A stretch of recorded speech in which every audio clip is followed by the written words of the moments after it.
Back to my channel. কেমন আছো তোমরা সবাই? আশা করছি সবাই খুব ভালো আছো, আমিও খুব ভালো আছি। আজকে হচ্ছে বৃহস্পতিবার আর এখন বাজে সকাল 9:30।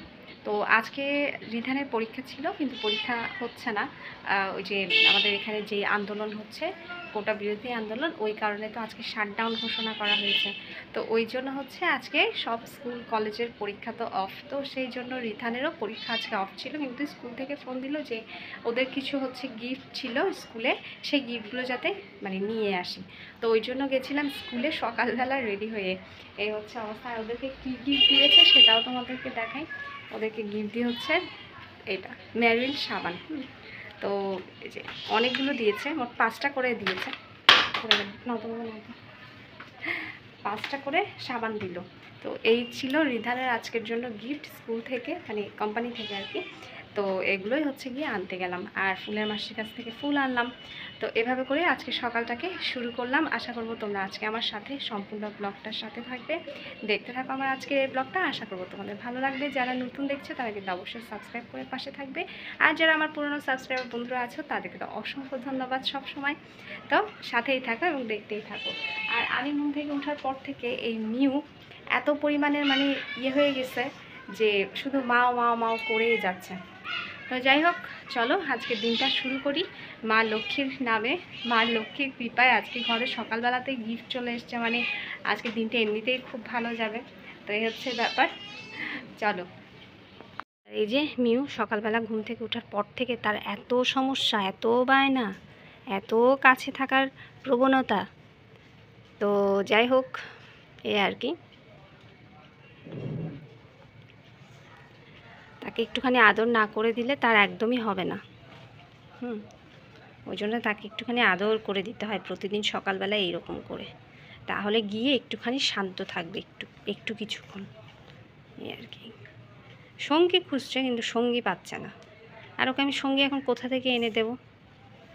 আমি তোর জ্বালায় বাঁচি না, আবার আরেকটা আসলে আমি তো নিজেই পাগল হয়ে দেখা যাবে পাবনায় চলে যেতে হবে। এই আর কি।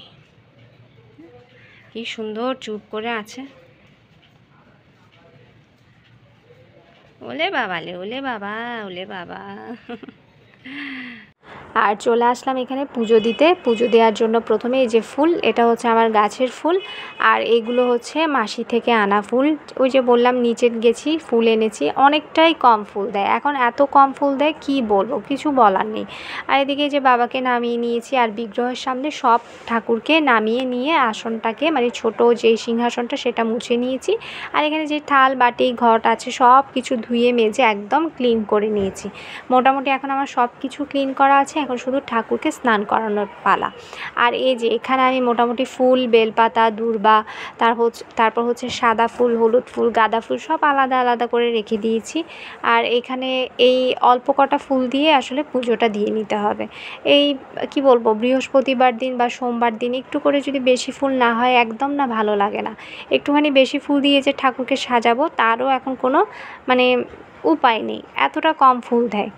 সেই 20 টাকা করে একটা প্যাকেট নেয়, যদি এত কম ফুল দেয় তাহলে কি হয় বলো? কিছু করার নেই, এখন কি আর করবো। আমার গাছেও এখন তেমন একটা ফুল ফুটছে না, মানে খুব অল্প অল্প ফুল ফুটছে। তো যাই হোক, আগে প্রথমে বাবাকে স্নান করিয়ে নেব। আর স্নান করানোর আগে প্রথমে হচ্ছে আমার যেই সিংহাসনটা আছে সেটাকে সুন্দরভাবে গুছিয়ে নেব, যে কাপড়গুলো যেখানে দিতে হবে সেগুলো দিয়ে নেব, ঠাকুরদেরকে স্নান করাবো, এরপরে আমি আমার পুজোটাকে শুরু করব। আর বৃহস্পতিবার দিন আমি হচ্ছে সকালবেলা উঠে কোনো কিছু খাই না, না খেয়ে পুজো দেওয়ার চেষ্টা করি, কারণ হচ্ছে খেয়ে পুজো দিলে সেটা আমার কাছে ভাল লাগে না। তো ওই হচ্ছে ব্যাপার আর কি। তো যাই হোক, মোটামুটিভাবে এই তো এইভাবে করে আমি আমার পুজোটা দিয়ে নিয়েছি। আর মা লক্ষ্মীর বারে মানে বৃহস্পতিবার দিন পুজোটা দিয়ে নেওয়ার পর সিংহাসন দুটোই যেন খুব জ্বলজ্বল করে, খুব ভালো লাগে। সে বলো আমার বিগ্রহর সিংহাসন আর বলো আমার এখানে মা লক্ষ্মীর আসন। আর এই হচ্ছে ব্যাপার। আর কেমন লাগছে সেটাও কিন্তু অবশ্যই জানাবে। আর বাবাকে তো এখানে আজকে হলুদ ফুল দিয়ে সাজিয়ে দিয়েছি। তো এই হচ্ছে ব্যাপার আর কি। আর কেমন হলো সেটা কিন্তু অবশ্যই বলবে। কোনো একদিন তোমাদেরকে অবশ্যই আমি আমার বৃহস্পতিবারের পুজোর ব্লগ করে দেখাবো যদি তোমরা চাও। এই হচ্ছে ব্যাপার। আজকে আর অত কিছু ডিটেলসে তোমাদেরকে দেখাতে পারলাম না বা দেখালাম না, কারণ ভিডিওটা অনেকটাই বড় হয়ে যাবে এর জন্য। আর এই যে অল্প স্বল্প ফুল দিয়ে এভাবে করে আমি আমার পুজো দিয়ে নেওয়াটা শেষ করলাম। আর পুজোটা দিয়ে এসে একটুখানি খাবার খেতে বসবো। রুটি করেছি আর হচ্ছে এদিকে আলুর তরকারি করলাম, কিন্তু আলু তেমন একটা নেইনি কারণ আলু আমার তেমন একটা পছন্দ না।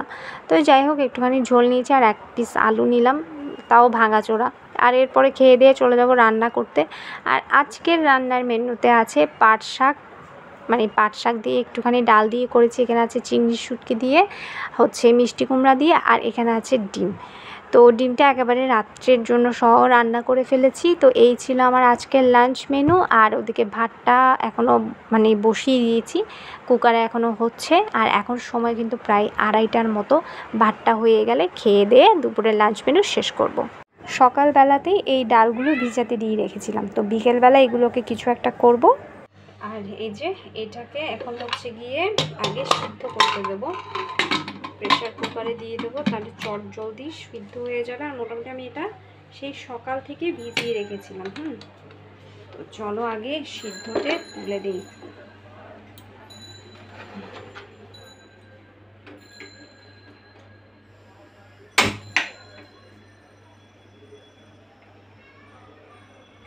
হয়ে নিক, আগে সিদ্ধ হয়ে নিক। আর এটা করার জন্য যা যা এখন লাগবে সেগুলো আগে কেটে কুটে রেডি করে নিই।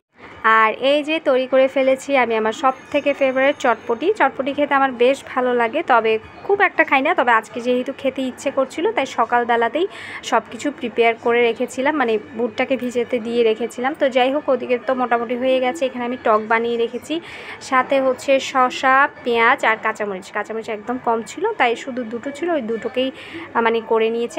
আর যেটা চিলি ফ্লেক্স বলে সেটা আমি করিনি, কারণ ওটা দিলে খুব ঝাল হয়ে যায়, ওটা খেতে পারি না। তো এখানে আমি রিধান আর রিধানের বাবার জন্য নিয়ে নিয়েছি। রিধান এখনও ঘুম। দেখতে কেমন হয়েছে সেটা কিন্তু অবশ্যই তোমরা জানাবে। আর তোমরা কারা এই জিনিসটা খেতে পছন্দ করো সেটাও কিন্তু অবশ্যই জানাবে।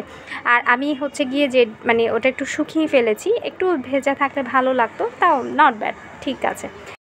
আর খাওয়া দাওয়ার পর চলে আসলাম আমি আমার কাঁথাটা নিয়ে। কাঁথাটা সেলাই করতে বসে গেছি। আর ওই যে এর আগে কিন্তু একবার একটা ফুলের কাঁথা দেখিয়েছিলাম, ওটাও করছি, সাথে এটাও করছি। আর এই কাজগুলোর অনুপ্রেরণা পেয়েছিলাম আমি আমার মায়ের কাছ থেকে। আর এখন যেহেতু একদমই সব কিছু বন্ধ, ছেলেরও পরীক্ষা অফ হয়ে আছে, কখন সব কিছু স্বাভাবিক হবে বলতে পারি না।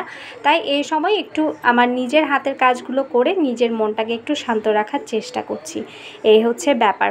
তো এই ছিল আমার আজকের ছোট্ট ব্লগ। কেমন লাগলো তোমরা সবাই অবশ্যই কিন্তু জানাবে। আর অবশ্যই কিন্তু একটা লাইক, একটা কমেন্ট করতে একদম ভুলবে না। দেখা হবে আবারও নেক্সট একটা ব্লগে। ততদিন পর্যন্ত সবাই ভালো থেকো। ধন্যবাদ সবাইকে।